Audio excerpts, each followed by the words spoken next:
Hey guys, the wait is over. It's finally here. You are looking at the very first look of the Samsung Galaxy S10 Plus thanks to Onleaks. But still, here's something is wrong, which I've talked about in a bit. So as you can see on the front, this beautiful curved edge design. The screen is going to be 6.4 inches with a 19:9 aspect ratio, and a resolution of screen is going to be Quad HD.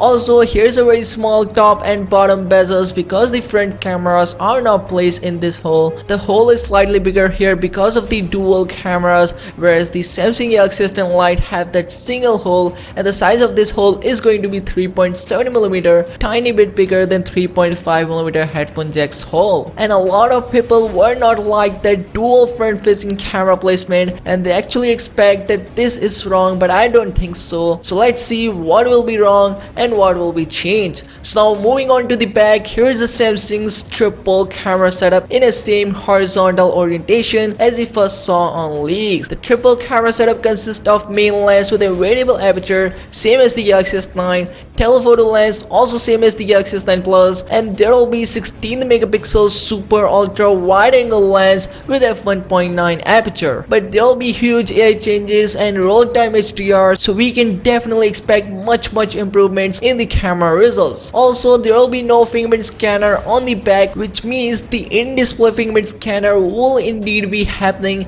and it's going to be an ultrasonic one. On the bottom, here's a USB Type-C port along with 3.5mm headphone jack and a bottom firing speaker, while on the right hand side here's nothing except a power button. On the top, here's a SIM card tray along with a microphone hole, while on the left hand side here's a volume rocker as well as a Bixby button.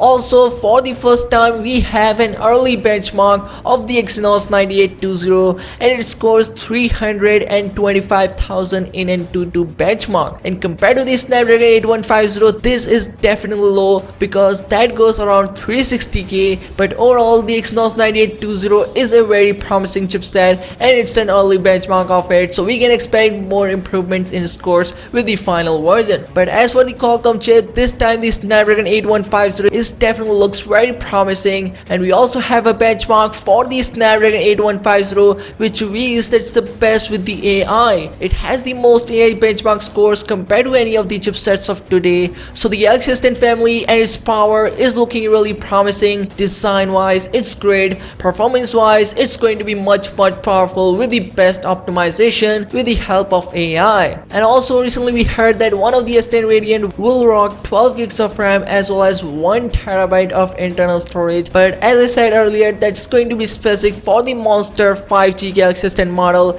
And yes, the Galaxy S10 Plus model will have 6 or 8 gigs of RAM with up to 12 gigs of internal storage. Also, here's nothing known about the second front facing camera, but seems like this camera is going to be TOF sensor for 3D face unlocking feature. So yeah, that's all we have on the Samsung Galaxy S10. Let me know what you think about it. Do you really like this design or not?